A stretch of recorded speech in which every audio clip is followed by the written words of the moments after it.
Good morning guys, Teacher A here and welcome to Gurong Pinay sa Amerika.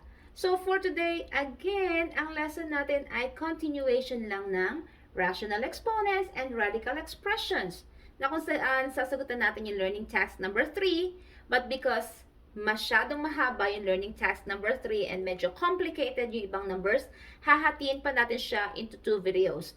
So yung first part ay ngayon, sasagutan natin yung numbers 1 through 5 and then tomorrow na lang yung second part, which is yung numbers 6 through 10. Okay? So, let's start with number 1. So, ano ba yung direction dito? Apply the laws of rational exponents in simplifying the expression. So, para lang siyang kinumbine na learning task 1 and learning task 2. Okay? So, isa-isahin natin. Number 1. So, sa tingin pa lang, medyo complicated na siya. Actually, mahaba lang siya, pero kung i-follow natin step by step, makukuha natin yung sagot. Okay? So, simulan na natin. So, ang given natin ay x raised to 2/3, y raised to 1/2 over x raised to 3/4, y raised to 5th, raised to the 6th power. Yan. So, ang gagawin muna natin dito ay i-multiply natin yung exponents sa labas sa mga exponents sa nasa loob. Iyon ay according sa law number 4 ng exponents, which is power of a product. So, paano ulit yun? Kada isang base na nasa loob ng parenthesis, kung ano yung exponent niya, i-multiply sa nasa labas. Since lahat ng exponents sa loob ay fractions, yung nasa labas ay whole number, lalagyan ko na ito ng over 1 para dire-diretso tayo sa pagmumultiply. Paano ba minumultiply yung fractions? Taas sa taas, baba sa baba. Okay? Ganun lang kasimple. So, isa-isahin natin. So, again, mahaba lang to, pero makukuha natin yung sagot. Okay? Step by step. First base sa taas is x. Ito si x. Multiply natin yung exponents sa loob sa nasa labas. Ano ba yan? Sorry. So, taas sa taas, baba sa baba. So, 6 times 2 ay 12. Over 3 times 1 ay 3. Yan. So, tapos na tayo kay x. Kay y na tayo. Y. Mamaya ko na isi-simplify, no? Dire-diretso muna tayo ng pag-solve. 1 times 6 ay 6. Over 2 times 1 ay 2. Yan. So, tapos na tayo sa ating numerators. Ngayon, yung mga bases naman sa ilalim. First ay x ulit. Yung nasa taas, si 3/4, i-multiply dun sa nasa labas na 6 over 1. Taas sa taas, 3 times 6 ay 18. Over 4 times 1 ay 4. Followed by the last base, which is y. Multiply uli doon. Taas sa taas, 2 times 6 ay 12. Over 5 times 1 ay 5. Yan. So, na-multiply na natin. This time, i-simplify na natin yung mga dapat i-simplify, yung mga fractional exponents. Paano yun? Hindi akong guhit. Simulan natin kay x. So, 12 divided by 3. Pwede, di ba? That's 4. Followed by y. 6 divided by 2 ay 3. Over. Yung nasa baba naman, si x. Si 18, pwede ba i-divide kay 4 na even na magiging sagot? Hindi. Pero pwede natin siyang i-reduce sa lowest term. 18 and 4 can both be divided by 2. So, 18 divided by 2 ay 9. Over 4 divided by 2 ay 2. And then, followed by y.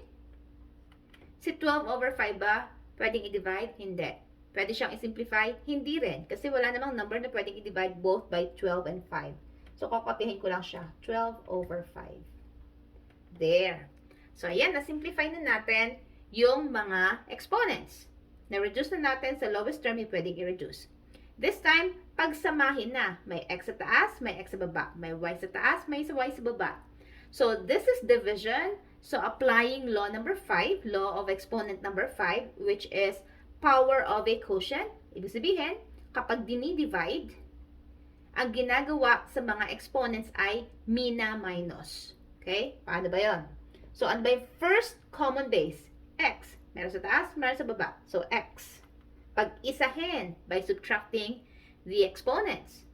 4 minus 9 over 2. Okay? Next is y. Meron sa taas, meron sa baba. Pagsamahin ulit. Y. Sa taas ay 3 minus, yung nasa baba na 12 over 5. There. So, mga whole numbers yon, lagyan natin na over 1, over 1. There. Sulat ko lang dito. So, magkaiba ng denominators. Kunin yung LCD. Use na lang natin yung butterfly method, which is, i-multiply diagonally. Diagonally. Okay? So, we have x. 4 times 2 ay 8. Minus 1 times 9 ay 9. Over, i-multiply silang dalawa para makuha natin yung LCD, and that's 2. Okay? Next is y. Let's use the same method para hindi mahirap. Diagonal, diagonal. 3 times 5 by 15. Minus 1 times 12 by 12. Over, yung magiging LCD natin is 5. There. Next, subtract na natin. First base ay x. 8 minus 9 ay negative 1 over 2. And then followed by y. Subtract. 15 minus 12 ay 3 over 5.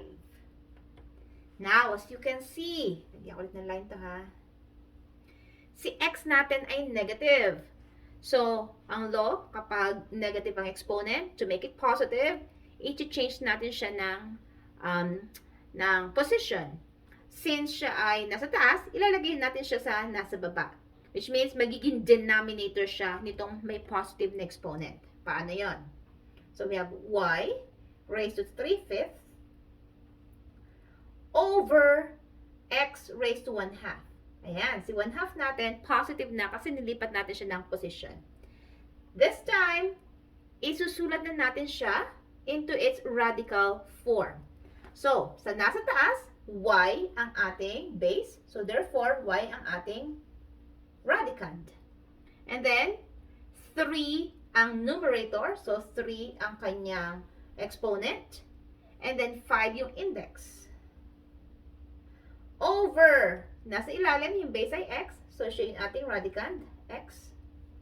Exponent niya ay 1. Isusulit ko pa ba? Hindi na. Then, yung index niya ay 2. Isusulit ko pa ba? Hindi na din. So, therefore, ito yung ating final answer. 5th root of y cubed over square root of x. So, papansin nyo, mahaba lang siya. Pero kung sundin natin yung process, yung steps, hindi tayo malilito, and we are going to arrive at the correct answer. Okay? So, let's have number 2. Okay, so number 2, ang given natin ay x raised to negative 3/5, y cubed, quantity raised to 1/3. So, again, applying yung ating product of a power law ng ating laws of exponents. Gagawin natin, bawat exponent ng bawat base ay i-multiply sa exponent na nasa labas. Okay? So, ang first base natin ay x. And then, we have taas sa taas, baba sa baba. This is negative, this is positive. So, yung product niya ay negative kasi magkaiba ng sign. Taas sa taas. 3 times 1 ay 3 over 5 times 3 ay 15. Yes, kung mapapansin nyo, may 3 sa taas, may 3 sa baba. Actually, pwede na siyang i-cancel out. So, kung type nyo yung shortcut, pwede naman natin gawin yon. So, we have here, burahin ko lang to, para lang makita nyo yon. So, we have, meron 3 sa taas, may 3 sa baba. So, therefore, maka-cancel out na siya. So, ano yung natira? Yung negative sign. And then, sa taas, natira ay 1. Over, natira sa baba ay 5. Ayan, mas maliit na lang yung number natin. Negative 1/5. Next base ay y. Since ibang base na to, therefore, si 3 na denominator, mababalik siya. 1/3 pa rin yun. Okay? So, 3 whole number, understood to be over 1, para multiply natin kay 1/3. So, again, may 3 sa taas, may 3 sa baba. Si 1, makakancel out. So, natira si 1 over 1. 1 divided by 1 ay simply 1.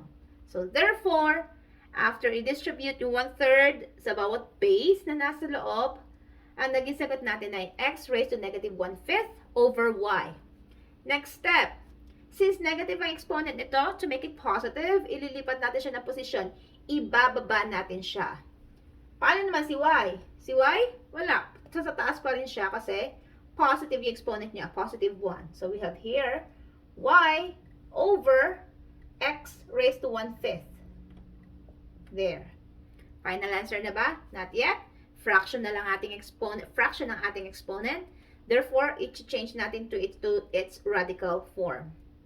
Yung nasa taas, may gagawin tayo? Wala. Kasi hindi naman fractional exponent yung given. So, y lang siya. So, kopyahin lang natin. Y over. Yung nasa ilalim, ang ating base ay x. So, therefore, yun ang ating radicand, x. Ang numerator ng ating fraction na exponent ay 1. Susulat ko pa ba as its power? Hindi na. And then si 5, isusulat ko, of course. There. So, ang ating index ay 5. So, therefore, yan, ang simple lang ang number 2. Ang sagot natin ay y over 5th root of x. Dali lang, diba? Next, number 3. Okay, number 3, we have 3 raised to 1/3, x raised to 1/6, parenthesis, quantity cube. So, paano ulit yun? So, katulad ng kanina, i-distribute natin yung exponent sa nasa labas. Ay, sorry, ito yung nasa labas. Nasa labas, dun sa nasa loob by multiplying them. So, multiply natin. Since fractions yung nasa loob, whole number yung nasa labas, to make this a fraction, lagyan natin na over 1 para madali. Okay? First base, that's 3. So, okay, that's 3. And then, i-distribute natin by multiplying. May 3 sa taas, may 3 sa baba. So, anong natira? 1 over 1. So, 1 divided by 1 is just 1. So, therefore, 3 na lang to. Next base ay x. Kopyahin si x. Ano yung nasa taas? 1 times 3 ay 3. Over 6 times 1 ay 6. Yan. Now, since si 3 ay wala namang exponent, kopyahin na lang natin siya. Yung exponent ng x na 3/6 ay pwedeng i-reduce sa lowest term. Paano? Si 3 tsaka si 6 can be divided by 3. So, 3 divided by 3 ay 1 over 6 divided by 3 ay 2.